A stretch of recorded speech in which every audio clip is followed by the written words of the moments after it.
ভাই শুনলাম বলে তুমি একটা কিতাব লিখছাও। একটা না, আমি হাজার হাজার কিতাব লিখছি। আচ্ছা, কিতাবের নাম কি?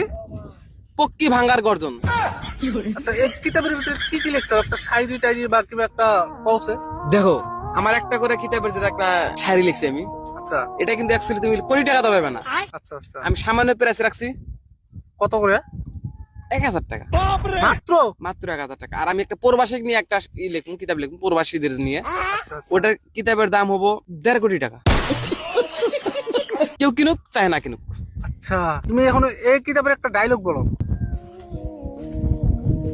আমি মনে মনে ভেবেছি দেবে তুমি চুষে, আমি মনে মনে ভেবেছি দেবে তুমি চুষে, নিজের হাতে বাল কেটেছি বেলের দিয়ে চেছে।